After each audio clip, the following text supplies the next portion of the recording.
મહાઠગ ભૂપેન્દ્રસિંહ ઝાલાને લઈ વધુ એક મહત્વપૂર્ણ ખુલાસો થયો। મહાકૌભાંડી ભૂપેન્દ્રસિંહ ઝાલા મહિલા પીઆઈ સાથે લગ્ન કરવાનો હતો। છૂટાછેડા લીધેલી મહિલા પીઆઈ સાથે સંબંધમાં બંધાયો હતો આ મહાઠગ। મહિલા પીઆઈને આગામી એપ્રિલ મે મહિનામાં લગ્નનું વચન આપ્યું હતું। દોઢેક માસ અગાઉ પ્રમોશન સાથે ભાવનગર હાજર થયા છે મહિલા પીઆઈ। ભૂપેન્દ્રસિંહ ઝાલાની ધરપકડ થતાં જ મહિલા પીઆઈ ગાંધીનગર પહોંચી હતી। મહિલા પીઆઈએ ભૂપેન્દ્રસિંહની ધરપકડ બાદ કર્યો હતો મળવાનો પ્રયાસ। મહિલા પીઆઈ મહેસાણાના વિસનગરના રહેવાસી હોવાની માહિતી મળી। સાબરકાંઠા અરવલ્લીમાં ફરજ દરમિયાન સંપર્કમાં આવ્યા હોવાની માહિતી મળી રહી છે।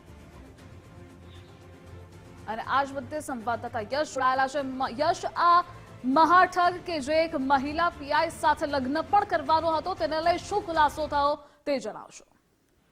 જે ચોક્કસ ધ્રુવિસા જો વાત કરવામાં આવે તો ગઈકાલે જે બોજી સ્કીમનો મહાઠગ ભૂપેન્દ્રસિંહ ઝાલા છે તેને વિસનગરના દવાડા ગામથી સીઆઈડી ક્રાઇમ દ્વારા ઉઠાવી ધરપકડ કરી લેવામાં આવી છે। ત્યારે ઘણા અનેક એવા સવાલો સામે આવ્યા હતા કે જ્યારે આ મહિલા જે જ્યાં રોકાયો હતો, કોના કહેવાથી રોકાયો હતો, તે ફાર્મ હાઉસ કોનું હતું, તમામ જગ્યાએ વાતો બંધાઈ હતી। ત્યારે અત્યારે જો વાત કરવામાં આવે તો ઘણા સમયથી સાબરકાંઠા જિલ્લામાં તેવી પણ ચર્ચા હતી કે મહિલા એક પીઆઈ હતા તેના કોન્ટેક્ટમાં રહ્યો હતો, અવારનવાર મહિલા પીઆઈ સાથે તે વાતચીત કરતો હતો, ત્યારે એકબીજાને મળતા પણ હતા। તેને એપ્રિલ કે મે માં લગ્નનું વચન છે તે પણ આપવામાં આવ્યું હતું। આ મહિલા પીઆઈ છે વિસનગરના રહેવાસી છે। દોઢેક માસ અગાઉ તેઓ ભાવનગરમાં પ્રમોશન લઈને પીઆઈ તરીકે ગયા હતા, પરંતુ આ મહિલા પીઆઈ કોણ છે તે તપાસનો વિષય છે। અત્યારે હાલ તો જે મહિલા પીઆઈ છે તે પણ ગઈકાલે જયારે ભૂપેન્દ્રસિંહ ઝાલાની ધરપકડ કરવામાં આવી ત્યારે તે પણ ત્યાં આગળ પહોંચ્યા હતા।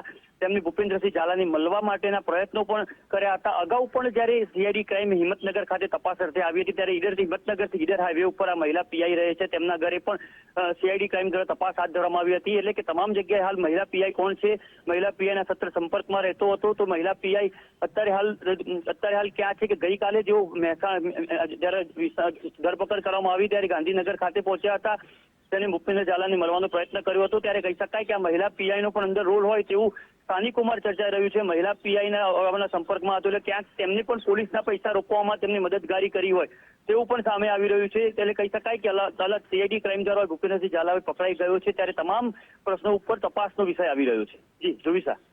જી યશ, જોડાવા બદલ આભાર આપનો।